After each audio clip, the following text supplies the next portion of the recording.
My guest is one of India's best-known politicians, the MP Shashi Tharoor. In 2014, his Congress party was handed its worst ever national election defeat, since when it's gone on losing. Does this, the party of the Gandhi dynasty, deserve to survive? Shashi Tharoor, welcome to Conflict Zone. Good to be with you again, Tim. 2014, your Congress party had its worst ever national election defeat. The string of losses has gone on since then.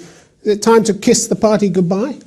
No, because though it was indeed the worst ever electoral defeat, there were a couple of consolations, oddly enough, amid the carnage. We still were the only party that actually won something everywhere. In other words, where we'd won 10 or 12 seats, we'd only won 1 or 2 this time around. We won them in the northwest, in the southwest, in the northeast, in the heartland. But you lost power in Assam, you lost it in Kerala, you didn't get a single seat in Delhi.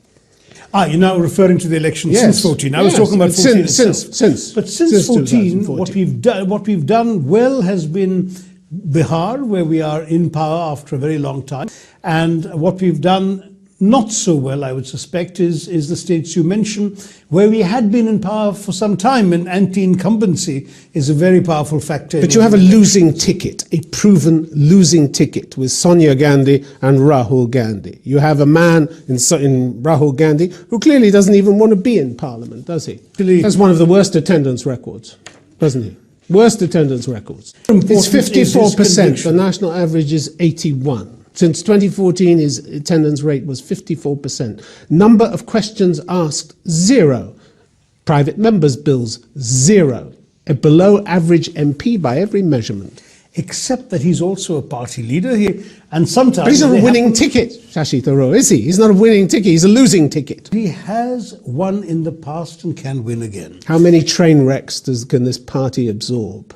Well, look, we are certainly going through a pretty bad phase of our existence, but we believe we have what it takes to come back. We have the right values and principles. We have a long and pedigreed history. We have a presence throughout the country. We are still a party with a national footprint. With his leadership facing a court case, allegations of illegally acquired land. Supreme Court said the other day, this case should go ahead. Look, cases can well go ahead, but nobody has been found guilty of anything. It's very easy, I'm afraid, in our country to file charges. But in this particular case, and I think you're referring to what's known as the National case quashed, and the Supreme Court refused to do that. They wanted to quash it without a trial. It's not a great recommendation to have that against the leadership. Aren't you sick of dynastic parties and dynastic rule in India? People passing it from one member of the family to the other. It's like handing round the soup plates at dinner, isn't it? But hasn't this gone on long enough in India? The problem, Tim, is that it's going on in pretty much every party, so that it's very difficult to single one out. What I've discovered about Indian politics, having entered it, is that a great deal of what you and I might consider to be not the best democratic practice is so deeply entrenched in our culture that it's infected our politics as well. Yeah, but your party was in power longer than anybody else since independence and did nothing about this. I mean, look, since fortunately, for this purposes of this conversation, I can assure you that I have never had anybody in my family in politics in either direction, nor do I have any children who are interested in inheriting what I have to say, and I'm there because of my personal convictions.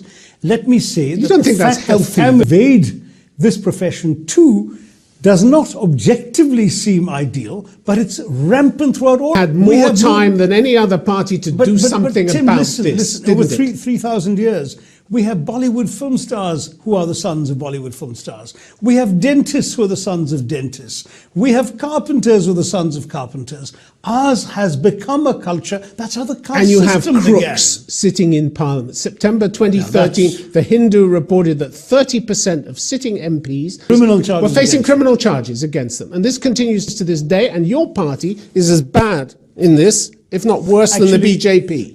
Actually, the current percentages put us well below the BJP on this particular area. I don't think so. In the Punjab elections this year, 8% of your party's candidates faced serious criminal charges. The BJP clocked up 4%. In the Goa the BJP elections... has fewer candidates because they're not a contender. We're looking at the percentage. We're looking at the percentage of candidates. In Goa, 16% of your candidates facing serious charges, 8% of the BJP's. Uttarakhand, 17% of your candidates accused of serious crimes. Tim, this is why I feel that people with my sort of background should also come into politics, and we should have educated professionals also entering the fray. But you were a government minister in your party. You didn't do anything about this. I couldn't do anything about that. We didn't even raise your voice against it, did you? No, I've written books raising my voice against this. I decried this 20 years ago. But the fact is, with all the years that your party was in power, you cemented this unbreakable nexus of politicians and corrupt business. No, you cemented it. You're now going on to a different tack, because criminal charges are one thing, corrupt practices with business are another. I've decried that too, but that's a different phenomenon. But it stuck. It was cemented during years of Congress party rule, wasn't it? Unfortunately, every party is complicit. I have decried this, and I've decried it in Parliament, by the way, in speeches in Parliament. I have said that we cannot remain silent about political corruption and talk about black money as if it's only coming out of real estate transactions and things like that. Your party, Shashi Tharoor, has performed significantly worse on financial transparency than the BJP. During the financial years between 2004-5 and 2014-15, 83% of your party's total income came from unknown sources, compared to 65% of the BJP's. You don't obey the rules that there are there. The rules are full of loopholes, aren't they?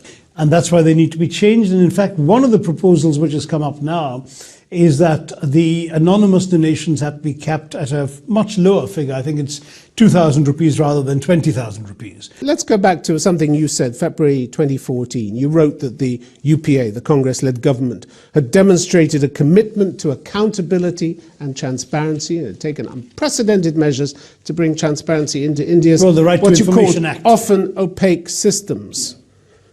By the end of its term, your government was drowning in one high-profile corruption scandal after another. And you pride yourself on transparency? Let's not rewrite history, Shashi Tharoor. India under your government became a byword for corruption internationally, didn't it?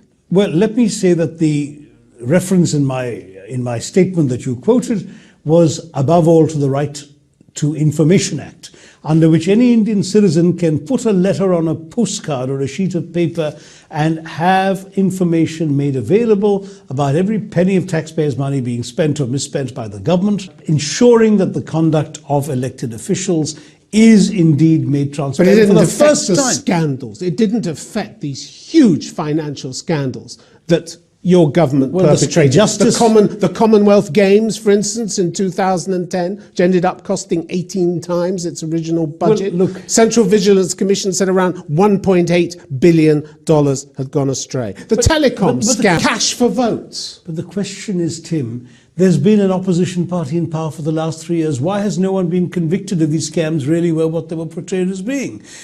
You asked about Kashmir. You asked this about an interview a year ago.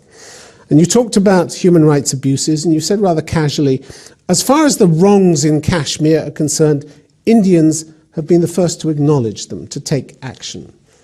It's not true, is it? It is. I wouldn't have said it if it wasn't. But a single crime or misbehavior even in Kashmir that hasn't first been exposed by an Indian individual, by an Indian person in authority, by an Indian media person, or by an Indian NGO.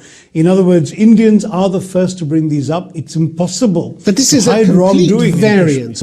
People who had disappeared. Sadly, one of Kashmir. the realities in Kashmir is that the armed forces and the authorities are blamed for a number of the actions undertaken by terrorists. People are too scared to blame the terrorists because they fear for their own lives, so they blame the military. There's lack of freedom. There are searing conversations about some of these things that take place that it is not in India's interest to display publicly outside, because it's not as if we're in some sort of living room situation. We are facing an onslaught by terrorists, trained, armed, equipped and sent across the border by a malign military establishment in Pakistan. And whatever you're meeting with for constant violations and torture which have been laid at the door of the Indian. Do you think terrorists respect human rights?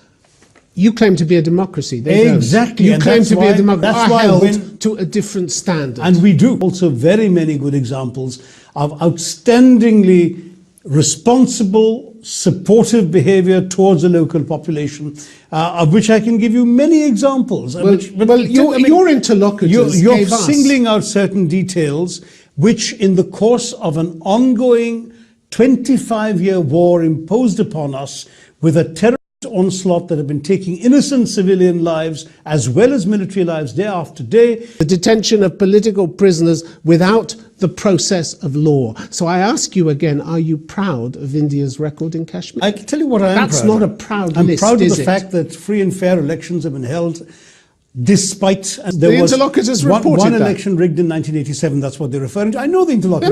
They're not just referring to one. There have been none since then, and no one has suggested that. There have been international observers. Even the militant parties have not accused these elections. I'm telling you that the elections of 87 were a huge mistake, and they were rigged undoubtedly, and undoubtedly this was certainly one of the mistakes that sparked off. Talk about Britain plundering. You still employ in India many of the laws and practices from the British occupation. Are you proud of that, Tim? No, but you called them obnoxious. Are you proud that you still have obnoxious That's why laws? I'm opposing them. I'm trying to get them reformed, changed, you haven't had much success. I haven't had much success, but that's why you must speak up for the right, even if you don't succeed. Do you still think that your party deserves to survive, given all the human rights abuses and corruption that we've talked about? You know, it's like saying, do you think somebody deserves to survive because he's got a wart on his face or a pimple on his nose? It's a bit more than that. No, it's not a bit more. There's a far more important things the party stands for. It stands for the pluralist identity of India. It stands for the values of the freedom struggle. It stands for social justice. It stands for the distribution of the profits of government, while standing also for the growth that has enabled India to become one of right now the third largest economy in the world. The Congress Party inherited from the British and India with 90% of the population living under the poverty line. Today it's 26. It inherited an India with 17% literacy. Today it's 72. It inherited an India with life expectancy of 27. Today that's 70. Shashi, some progress has been made, and the Congress Party ruled India for much of the time this progress was being made. Let's not write all that off. Very good to have you on Conflict Zone. Thanks very much indeed. Thank you, Tim.